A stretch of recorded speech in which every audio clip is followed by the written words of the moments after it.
So welcome guys to this video. In this video we will learn about heat conduction with a nuclear heat source. तो nuclear heat source क्या होता है? Basically एक source जिसमें nuclear fission reaction हो रही होती है और हम लोग को एनर्जी मिल रहा होता है।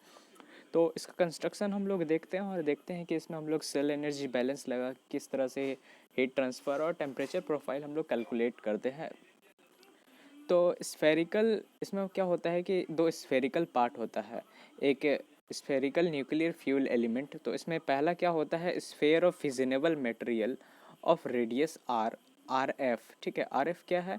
आर एफ एक रेडियस है स्फेयर का। कौन सा स्फेयर का? तो फिजिनेबल मटेरियल का। ठीक है, जिसमें हम लोग न्यूक्लियर रिएक्शन बेसिकली फिजन वाला पार्ट जिसमें हम लोग फिजिनेबल मटेरियल डालते हैं, जहाँ पे वो न्यूक्लियर फिजन रिएक्शन हो रहा होता है। और दूसरा है surrounded spherical cell of R C. R C क्या है? एल्यूमिनियम क्लैडिंग की हुई रहती है उस स्फेयर के आगे चारों ओर। तो उस सेल का रेडियस क्या है? R C. In the fuel element fission occur. अब जो फ्यूल वाला एलिमेंट है that is R F radius वाला, तो वहाँ पे क्या हो रहा होता है कि फिजन हो रहा होता है। फिजन न्यूक्लियर फिजन, जिसमें कि nuclear reaction, nuclear basically break हो रहे होते हैं 1 से 2 में, फिर 2 से 4 में, ऐसे करके। जैसे यूरेनियम का न्यूक्लियर फिजन रिएक्शन हम लोगों ने लोअर क्लास में पढ़ा है, तो वो रिएक्शन हो रहा होता है। तो बेसिकली वहाँ क्या हो रहा होता है, काइनेटिक एनर्जी जो है थर्मल एनर्जी में चेंज हो रहा होता है। अब जो आर सी वाला स्फेयर है, सॉरी आर एफ वाला स्फेयर है, दैट इज़ फिजिनेबल वाला स्फेयर। तो फिजिनेबल वाला स्फेयर में क्या हो रहा होता है, दैट इज़ ये स्मॉल वाला स्फेयर। तो इस स्फेयर में क्या हो रहा होता है कि हर एक पॉइंट पर अलग अलग हम लोग को एनर्जी मिल रही होती है।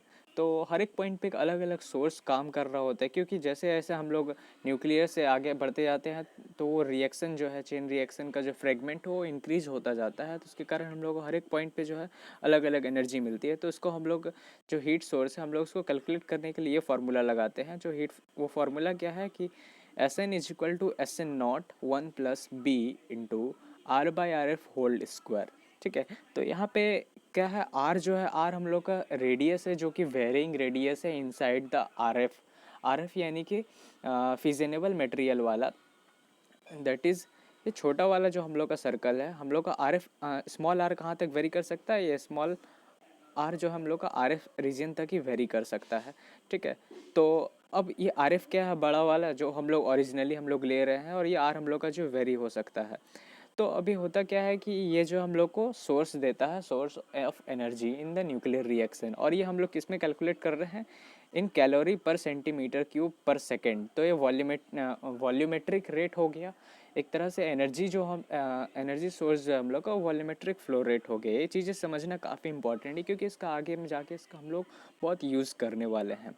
अब यहाँ जो एस एन नॉट टर्म है, एस एन नॉट टर्म जो है क्या बताता है? Nuclear source at the centre. Okay, centre में भी कुछ ना कुछ उसका एनर्जी रह रहा होगा। एनर्जी सेंटर पे एनर्जी सोर्स ज़ीरो नहीं हो सकता है, क्योंकि वहाँ पे न्यूक्लियर रिएक्शन होना स्टार्ट हो रहा होगा। ठीक है, तो ये डायग्राम को हम लोग एक बार पहले समझते हैं। तो ये आर एफ जो है हम लोग का जो है स्फेयर है, किस कौन सा? फिजिनेबल मटेरियल वाला हम लोग का स्फेयर है। ओके, अब जो बाहर वाला लेयर है, वो जो है एल्यूमिनियम क्लेडिंग की हुई है। एल्यूमिनियम क्लेडिंग के कारण जो है उसका अलग एक रेडियस है आर सी। ठीक है, R F sphere of fissionable material, R C aluminium cladding की रेडियस। अब जो इनसाइड पे जो है कुछ ना कुछ टेम्परेचर है, तो वो टेम्परेचर क्या है? हम लोग का R F temperature, sorry T F temperature है। ओके, अब एट द पॉइंट जहाँ पे आर एफ और आर सी, जहाँ पे आर एफ ख़त्म हो रही है और R see that is aluminium cladding start हो रही है, तो उस पॉइंट पे हम लोग का टेम्परेचर क्या है? T C. ओके, और द आउटर मोस्ट लेयर पे जो टेम्परेचर है वो टी नॉट है। ओके गाइज, तो अब हम लोग जो है एक थिन सेल बनाते हैं ऑफ डेल आर का। ठीक है, और वो थीन सेल हम लोग कहाँ बना रहे होते हैं? तो आर एफ वाले रीजन में, आर एफ वाले स्फेयर के रीजन में हम लोग जो है थीन सेल बना रहे होते हैं। जैसा कि आप इस वाले फिगर में देख सकते हैं कि हम लोगों ने एक थीन सेल बनाया है डेल्टा आर रीजन का। ठीक है, तो अब ये जो थिकनेस है, दैट इज़ जो शेडेड पार्ट हम लोगों ने दिखाया है, वो शेडेड पार्ट क्या है? शेडेड पार्ट हम लोग का डेल्टा आर है। ओके, और अब यहाँ से जो हीट जनरेट हो रही होगी, ठीक है, क्योंकि काइनेटिक एनर्जी में इसका रिएक्शंस हो रहा है और फिजन रिएक्शन में हम लोग को एनर्जी मिलती है, तो हीट जनरेट कर रही होगी। तो हीट जो है, हीट इन जो हो रही है तो उस आर रीजन पे, वो क्यू आर हम लोगों ने एज्यूम किया है, और जो हीट आउट हो रही है वो Q R at R plus delta R पे। ओके, तो यहाँ तक गाइज आप लोगों ने समझ लिया। अब हम लोग देखते हैं कि इस पे हम लोग किस तरह से एनर्जी बैलेंस इक्वेशन लगाते हैं। अब जो हीट इंडक्ट हो रही है, ठीक है, तो क्यों हम लोगों का क्या हीट फ्लक्स है, ऑलवेज हम जैसे कि लास्ट लेसन में बताएं, हीट फ्लक्स को हम लोगों को एरिया से मल्टीप्लाई करना पड़ता है ताकि हम लोग को एक्चुअल हीट इनपुट मिल सके। तो हम लोग यहाँ पे जो हम लोग हीट फ्लक्स है एट द फिजिनेबल रेडियस, ये एफ क्या है, फिजिनेबल रेडियस, ठीक है। तो फिजिनेबल रेडियस में जो हम लोग का हीट इंडक्शन हो रहा है, तो हीट इन जो हो रहा है वो क्या है, Q F at R R 4 pi R square. 4 pi R square क्या है, हम लोग का वो रीजन जो हम लोग डेल आर थिकनेस का बनाया है, तो उसका स्फेयर का एरिया हो गया। ओके, तो अब वहाँ से जो हीट आउट हो रहा है, तो Q F R R plus delta R into area. Okay guys, तो अब यहाँ पे जो है rate of thermal energy produce हो रही होगी, हर एक पॉइंट पे अलग अलग हो रही होगी। तो ये क्या हम लोग का है, तो चूंकि एस एन हम लोग वॉल्यूमेट्रिक फ्लो रेट में लिए थे, तो हम लोग इसमें वॉल्यूम से मल्टीप्लाई करना पड़ेगा, तो इसलिए हम उस सेल का हम लोगों ने वॉल्यूम से मल्टीप्लिकेशन किया है। तो हम लोगों को यहाँ पे सारा एनर्जी जो भी चेंज हो रहा है, दैट इज कंडक्शन के कारण जो चेंजेस आ रही है और जो एनर्जी प्रोड्यूस हो रहा है, उसको हम लोगों ने लिख लिया। अब बात आती है कि यहाँ पे हम लोगों ने इसको, इसमें जो है कन्वेक्टिव ट्रांसपोर्ट को क्यों नहीं इंक्लूड किया। तो कन्वेक्टिव ट्रांसपोर्ट जैसे कि हम बताए थे, इसमें वेलोसिटी होना चाहिए, और चूंकि हम लोग ये चूंकि हम लोग इसको जो है माइक्रोस्कोपिक लेवल पे देख रहे हैं, तो इसलिए हम लोग उसका एनर्जी को, दैट इज़ वॉल्यूम वेलोसिटी के कारण जो एनर्जी आ रही है उसको हम लोग इंक्लूड नहीं करते हैं। जब हम लोग मॉलिक्यूलर लेवल पे देखेंगे तो हम लोग मॉलिक्यूल्स की एनर्जी को एज्यूम करते हैं, तो उसके कारण ये वाला जो टर्म है, दैट इज़ कन्वेक्टिव ट्रांसपोर्ट, ये ज़ीरो हो जाता है। अब चूंकि इन जीरो है तो आउट भी ज़ीरो ही होगा। हम लोग ये वाला टर्म और ये वाला टर्म को बैलेंस कर रहे होते हैं, मॉलिक्यूलर ट्रांसपोर्ट। ओके, अब जो है वर्क डन भी नहीं हो रहा होगा, क्योंकि वर्क डन में भी वेलोसिटी होना चाहिए था, और चूंकि वेलोसिटी हम लोग यहाँ ज़ीरो एज्यूम कर रहे हैं, ठीक है, सिस्टम का। अब एक्सटर्नल कोई वर्क नहीं हो रहा है अब यहाँ, तो ये भी जीरो हो गया, ये भी टर्म हम लोग का जीरो हो गया। हम लोग को बचता है सिर्फ रेट ऑफ एनर्जी प्रोडक्शन। तो हम लोग को बेसिकली ये दोनों एनर्जी जो है हम लोग को मिल रही है, ये भी ज़ीरो हो जा रहा है, ये सारा जीरो, ठीक है। तो इन तीनों चीज़ को हम लोग बैलेंस करेंगे अभी, और हम लोग देखेंगे ये, दैट इज़ ये तीनों जो इक्वेशन मिली है, इन तीनों इक्वेशन को सेल एनर्जी बैलेंस इक्वेशन में हम लोग पुट करेंगे और उसको सॉल्व करेंगे। तो हम लोग जैसे उसका वैल्यू पुट करेंगे, तो that is in minus out वाला वैल्यू पुट किया, और उसके बाद हम लोग rate of production of energy जो जो हम लोग को एनर्जी इक्वेशंस मिली थी उसको पुट किए। अब पुट करने के बाद जो है हम लोग यहाँ से जो कॉमन टर्म निकल रही है उसको हम लोग डिवाइड कर देते हैं। तो हम लोग जब इक्वेशन को इक्वेट करते हैं, तो हम लोग यहाँ पे क्या कर रहे हैं, दोनों तरफ से इक्वेशन को, इस इक्वेशन को हम लोग क्या कर रहे हैं, दोनों तरफ से हम लोग 4 पाई डेल्टा आर से डिवाइड कर दे रहे हैं।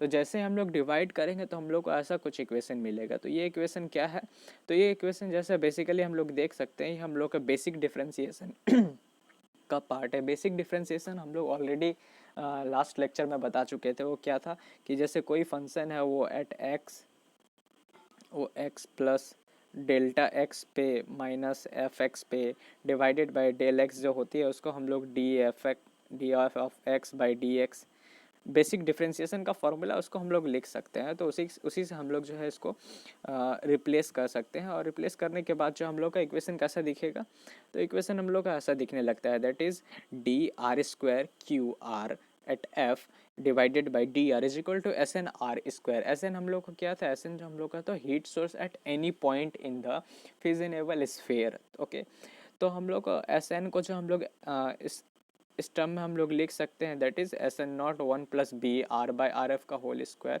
और ये आर स्क्वायर ऑलरेडी बाहर में था तो आर स्क्वायर। तो अब जो हम लोग को इक्वेशन 2 मिलता है, इस इक्वेशन 2 को जो है हम लोग अब क्या कर सकते हैं, बेसिकली इंटीग्रेट कर देंगे, ठीक है। तो हम लोग को जो है यहाँ से हम लोग को क्यू आर एफ मिल सकता है। तो अब यहाँ पे हम लोग के पास दो कंडीशंस आती है, ठीक है। तो कंडीशंस क्या क्या हम लोग आगे देखते हैं, ठीक है। तो अब चूंकि ये जो हम लोग को इक्वेशन मिला, ये इक्वेशन जो है हम लोग को बेसिकली फिजनेबल स्फेयर के लिए मिल रहा होता है। अब हम लोग का जो एल्यूमिनियम क्लैडिंग वाला पार्ट है, उस एल्यूमिनियम क्लैडिंग वाला पार्ट पे भी कुछ हम लोग का हीट निकल रहा होगा। कैसे? तो अब जैसे कि फिगर से देखते हैं, ये स्फेयर है, इस स्फेयर से हम लोग का कुछ हीट पार्ट मिला। अब इस स्फेयर से हीट मिलने के बाद क्या होगा कि वो इस पार्ट में आएगी। अब चूंकि इस पार्ट में जो है कोई एनर्जी सोर्स, इस पार्ट में कोई एनर्जी सोर्स नहीं है हम लोग का, तो एनर्जी सोर्स नहीं होने के कारण जो है इसमें हम लोग एस एन वाला टर्म तो ऑलरेडी ज़ीरो हो जाएगा। बचता है हम लोग का कौन सा पार्ट, जो हम लोग को हीट मिल रहा है। तो यहाँ से जो हम लोग को हीट मिल रहा है वही हीट हम लोगों का आउट हो रहा होगा। तो उसी चीज़ को हम लोग देखेंगे अभी।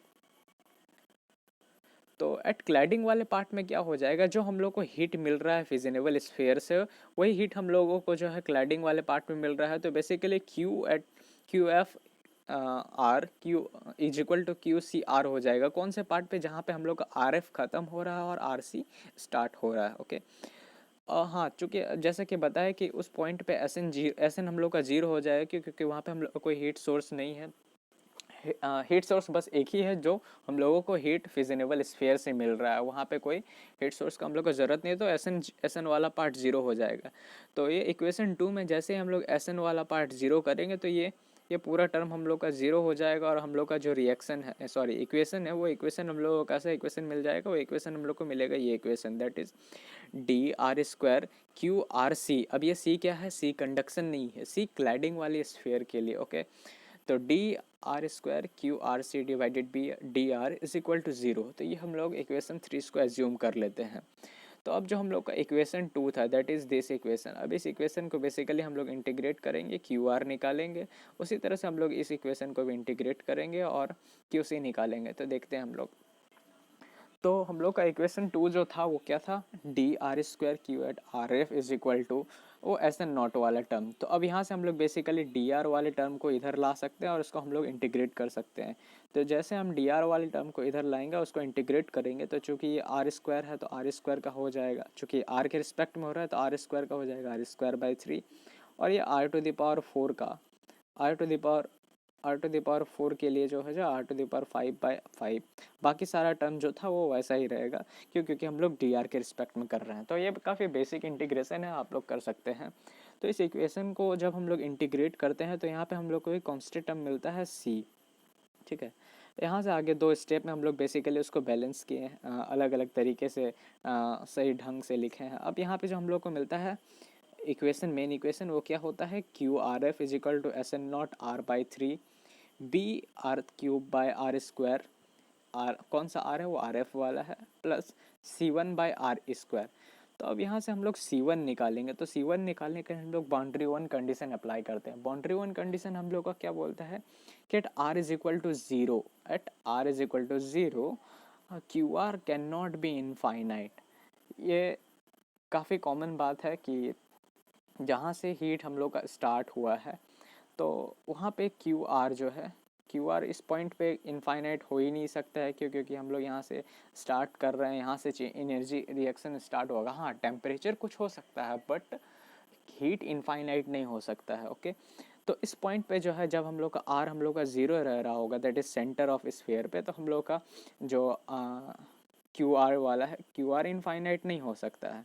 तो इस बाउंड्री कंडीशन का यूज़ करके हम लोग पुट करेंगे, तो हम लोग को मिलता है क्या है, क्यू आर एफ इनफाइनाइट। चूँकि क्यू आर एफ इनफाइनाइट नहीं हो सकता है, इसलिए सी वन वाला टर्म जो है, सी वन वाले टर्म को जीरो होना पड़ेगा, क्योंकि जैसे ही हम लोग R is equal to zero put करेंगे इस जगह पे, तो हम लोग को ये इक्वेशन में इनफाइनाइट मिल जाएगा। चूँकि अभी इनफाइनाइट क्यू आर इनफाइनाइट हो नहीं सकता है, देयरफॉर सी वन को जो है जीरो होना पड़ता है। तो सी वन जीरो हो जाता है, और हम लोग का जो इक्वेशन है, इक्वेशन हम लोग क्या मिल जाता है, Q R F is equal to S N not R by 3 plus B by 5 R cube by R square F. तो ये हम लोग इक्वेशन 4 एज्यूम कर लेते हैं। अब इस इक्वेशन को जो हम लोग आगे यूज़ करेंगे टेम्परेचर प्रोफाइल निकालने के लिए। ओके। तो अब हम लोग इक्वेशन 3 जो हम लोग था, इक्वेशन 3 क्या था, इक्वेशन 3 हम लोग का जो बेसिकली एस एन नॉट वाले टर्म को हम लोग जीरो करके किए थे, ये इस इक्वेशन को भी हम लोग इंटीग्रेट करते हैं। जब इस इक्वेशन को हम लोग इंटीग्रेट करेंगे, तो काफ़ी सिंपल इक्वेशन है, इंटीग्रेशन करते हैं इसको। तो इसको इंटीग्रेशन करने से हम लोग को क्या मिलता है, Q R C is equal to C2/R², ठीक है। बेसिकली यहाँ पे एक साइड में ज़ीरो है तो ज़ीरो का इंटीग्रेशन कांस्टेंट हो जाता है और ये R² QR C रहता है, तो QR/QRC क्या आ जाता है C2/R² डिवाइडेड बाय R², ठीक है। तो इसको हम लोग इक्वेशन 5 मान लेते हैं। अब यहाँ पे हम लोग बाउंड्री कंडीशन 2 अप्लाई करते हैं। बाउंड्री कंडीशन 2 क्या है कि at R is equal to F Q R at F is equal to QRC, ठीक है। तो जब हम लोग का रेडियस जो है आर एफ के इक्वल हो जाए, रेडियस एफ आर एफ के इक्वल हो जाए, मतलब क्लैडिंग वाले पार्ट हम लोग का स्टार्ट हो जाए। और हम लोग जैसा कि बताए थे, जैसे हम लोग का क्लैडिंग वाला पार्ट में स्टार्ट होगा, क्लैडिंग वाला पार्ट जैसे स्टार्ट होगा, दैट इज़ हम लोग इस पॉइंट पे पहुंच चुके हैं। इस पॉइंट पे जब पहुंच जाएंगे तो हम लोग क्लैडिंग वाला पार्ट स्टार्ट हो गया, और क्लैडिंग वाले पार्ट पे हम लोग को वही हीट मिलेगा जो हीट हम लोग को यहाँ से इनपुट, जो हीट हम लोग को यहाँ से मिल रहा है वही हीट आउट होगा। तो क्लैडिंग वाले पार्ट पे हम लोग को वही हीट मिल रहा है, तो क्यू, तो इस पार्ट पे क्या हो जाता है, QRC और QRF दोनों हम लोग का इक्वल हो जाता है। तो इस बाउंड्री कंडीशन का यूज़ करके हम लोग जो है C3 का वैल्यू, सॉरी C2 का वैल्यू हम लोग निकाल सकते हैं। तो इस बाउंड्री कंडीशन का यूज़ करके जो है हम लोग C2 का वैल्यू निकालते हैं। तो C2 का वैल्यू क्या आ जाता है, C2 आ जाता है SN0 1/3 B/5 RF³, ठीक है। काफ़ी सिंपल है C2 का वैल्यू निकालना। हम लोग क्या करेंगे, यहाँ से जो है, जो कि QR और QC बराबर हो जाता है, तो हम लोग R के जगह RF पुट कर देंगे इस इक्वेशन में। RF जब पुट कर देंगे तो हम लोग को सारा टर्म कट जाएगा और हम लोग को जो है C का वैल्यू, हाँ C का वैल्यू जो है हम लोग को ये वाले चीज़ मिल जाएगा, ठीक है। अब C का वैल्यू जब हम लोग को मिल गया है तो हम लोग C का वैल्यू इस वाले इक्वेशन में पुट कर देंगे। C का वैल्यू जैसे इस इक्वेशन में पुट करेंगे तो हम लोग को QRC मिल जाएगा। तो QRC क्या हो जाएगा, SN0 1/3 प्लस B/5 R³ और डिवाइडेड बाय RC²। इसको इक्वेशन 6 मान लेते हैं। तो अभी तक हम लोग जो दो इक्वेशन निकला, दैट इज इक्वेशन 4 और इक्वेशन 6, ये किस चीज़ का इक्वेशन मिला, ये इक्वेशन मिला हम लोग को हीट का, ठीक है। मॉलिक्यूलर ट्रांसपोर्टेशन के कारण जो हम लोग को हीट मिल रहा है इस न्यूक्लियर हीट सोर्स में, तो उस हीट को हम लोग कैसे कैलकुलेट कर सकते हैं, कैसे किस पॉइंट पे वेरी हो रहा होगा, ठीक है। तो अब इसी हीट इक्वेशन से हम लोग फूरियर्स लॉ लगा के, फूरियर्स लॉ दैट इज़ जो कि हीट और रेट ऑफ टेम्परेचर प्रोफाइल के बारे में डिस्कस करता है, Q is equal to -KdT/dr। तो हम लोग वहाँ से टेम्परेचर प्रोफाइल भी कैलकुलेट कर सकते हैं। तो अभी हम लोग इक्वेशन 4 और इक्वेशन 6 का यूज़ करेंगे और टेम्परेचर प्रोफाइल भी कैलकुलेट करेंगे, ओके। तो इक्वेशन 4 जो हम लोग का था, तो इक्वेशन 4 जो हम लोग का था वो था QR is equal to SN0 R/3 B/5 R³ divided by RF²। तो इस इक्वेशन को हम लोग जो है Q वाले टर्म को ब्रेक कर सकते हैं इन फूरियर्स लॉ में। तो बेसिकली वही चीज़ हम लोग यहाँ कर रहे हैं। तो Q वाले टर्म को हम लोग क्या किए, यहाँ पे हम लोग ब्रेक कर दिए KF DTF/dr। तो अब KF क्या है, thermal conductivity of the fissionable material, sorry fissionable sphere का मटेरियल का। तो वहाँ पे जो फिजिनेबल स्फीयर जो बना है उसका जो मटेरियल का जो कंडक्टिविटी होगा वो KF है। तो अब यहाँ से जो हम लोग इस इक्वेशन को जो है हम लोग यहाँ से इस इक्वेशन हम लोग का कंसर्न करेंगे और यहाँ से हम लोग इस इक्वेशन का यूज़ करके हम लोग टेम्परेचर प्रोफाइल निकालेंगे। तो टेम्परेचर प्रोफाइल निकालना काफ़ी आसान है। बेसिकली हम लोग क्या करेंगे, यहाँ पे DT/dr को जो है हम लोग इस इक्वेशन को इंटीग्रेट कर देंगे और टेम्परेचर प्रोफाइल देखेंगे। तो जैसे हम इसको इंटीग्रेट करेंगे तो हमको क्या इक्वेशन मिलेगा, के वाले टर्म को इधर ले आते हैं और इंटीग्रेट करते हैं। तो इंटीग्रेट करने से हम लोग को ये वाला टर्म मिलता है। यहाँ आर है चूँकि आर के रिस्पेक्ट में हो रहा है, तो R²/3 हो जाता है, सॉरी R²/2 हो जाता है। R³ है तो R⁴/4 हो जाता है। तो इस इक्वेशन को इंटीग्रेट करने के बाद जो हम लोग को फाइनल इक्वेशन मिलता है वो क्या होता है, ये इक्वेशन होता है, काफ़ी बेसिक इंटीग्रेशन का यूज़ करके। तो अब यहाँ पे एक हम लोग को नया कांस्टेंट मिल जाता है C3। तो अब हम लोग का इस कांस्टेंट को कैलकुलेट करने के लिए हम लोग नया बाउंड्री कंडीशन लगाते हैं। बाउंड्री कंडीशन क्या है कि at R is equal to F, that is जहाँ पे हम लोग का रेडियस जो है, जो रेडियस हम लोग का फिजिनेबल स्फीयर का रेडियस के बराबर हो जाता है, उस पॉइंट पे हम लोग का TF is equal to TC है। तो स्टार्टिंग में ही मैंने बताया था कि एट द पॉइंट पे जो है हम लोग का TF टेम्परेचर है, और फिर जैसे वो RF स्फीयर आता है तो RC हो जाता है, और उसके बाद at the outer most T0 है। तो इस कंडीशन का यूज़ करेंगे और हम लोग इस कंडीशन का यूज़ करने से हम लोग को जो है कांस्टेंट C3 का वैल्यू क्या मिलता है, C3 का वैल्यू हम लोग को मिलता है TC is equal to sorry C3 is equal to TC plus SN not by KF 1/6 H/20 RF square. तो अब C3 का वैल्यू बेसिकली हम लोग इस इक्वेशन में पुट कर देते हैं, और इक्वेशन में पुट करने के बाद जो है हम लोग को फाइनली जो है इक्वेशन जो हम लोग को मिलता है वो क्या इक्वेशन होता है, ये इक्वेशन होता है जो TF minus TC is equal to SN not by KF 1/6 B/20 RF square minus R square by 6 B by R² R⁴/20। तो ये काफ़ी बेसिक इक्वेशन है, ज़्यादा इसमें कुछ कॉम्प्लिकेशन नहीं है, बस हम लोग इंटीग्रेट कर रहे हैं और से बाउंड्री कंडीशन पुट करके कांस्टेंट वैल्यू पुटअप कर रहे हैं। ठीक है, काफ़ी स्टैंडर्ड बुक में अलग अलग इक्वेशन दिए हुए, तो वो इक्वेशंस भी सही है। बेसिकली उसमें अलग अलग स्टैंडर्ड बुक्स में एक पर्टिकुलर टी और TF TC निकाला हुआ है, तो हम यहाँ पे टेम्परेचर रेंजेस भी निकाल सकते हैं, टेम्परेचर चेंजेस से भी हम लोग जो है देख सकते हैं इस इक्वेशन के किस तरह से टेम्परेचर हम लोग का वेरी हो रहा होता है। ऑब्वियसली चूँकि एट पॉइंट अलग अलग पॉइंट पे जो है हम लोग का अलग अलग टेम्परेचर हो रहा होगा। तो अब हम लोग देखते हैं कि अलग नेक्स्ट वाले इक्वेशन के लिए, दैट इज़ इक्वेशन 6 के लिए, दैट इज़ क्लैडिंग वाले पार्ट में, क्लैडिंग वाले पार्ट का टेम्परेचर प्रोफाइल क्या हो रहा होगा। ये वाला जो इक्वेशन है ये किस चीज़ का था, हम लोग का फिजिनेबल स्फेयर से क्लैडिंग तक पहुंचने के में जो हम लोग का टेम्परेचर वेरी हो रहा होगा वो इक्वेशन था। तो अब क्लैडिंग वाले पार्ट पे जो है, क्लैडिंग वाले पार्ट से आउटपुट पार्ट तक के लिए हम लोग का टेम्परेचर क्या हो रहा होगा।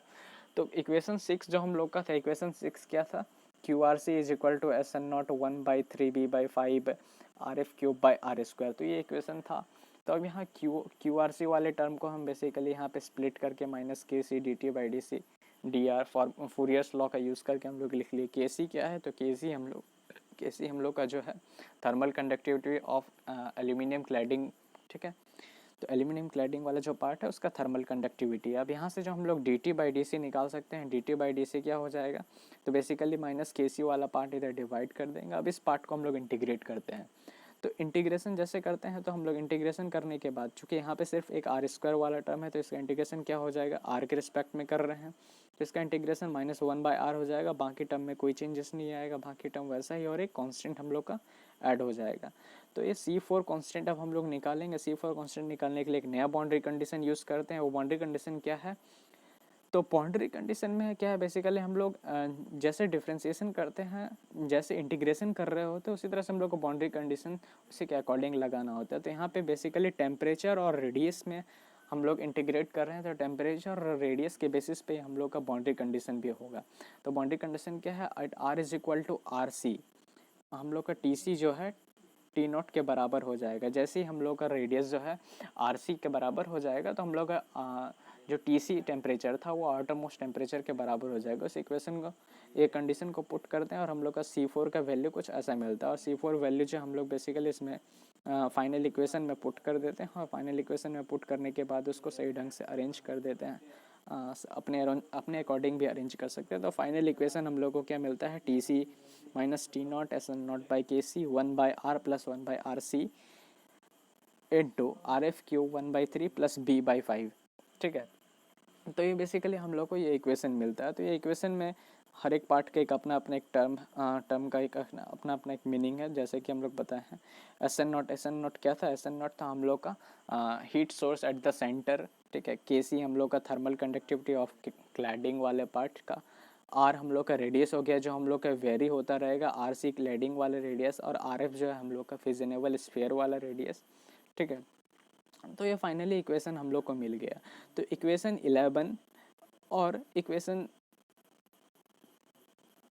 11 और इक्वेशन 9 जो है हम लोग को टेम्परेचर प्रोफाइल के बारे में बताता है कि किस तरह से टेम्परेचर हम लोग का क्लैडिंग वाले पार्ट में और फिजिनेबल स्फीयर वाले पार्ट में उस टर्मिनल पे हम लोग किस तरह से वेरी कर रहा होगा। तो बेसिकली टेम्परेचर प्रोफाइल और हम लोग का हीट इक्वेशन कैलकुलेट करने के लिए ये प्रोसेस था कि हम लोग का हीट सोर्स जब हम लोग यूज़ कर रहे होते तो हम लोग का हीट किस तरह से वेरी हो रहा होता है, मॉलिक्यूलर हीट ट्रांसफ़र एनर्जी, और टेम्परेचर प्रोफाइल हम लोग किस तरह से कैलकुलेट कर रहे होते हैं। Thank you guys.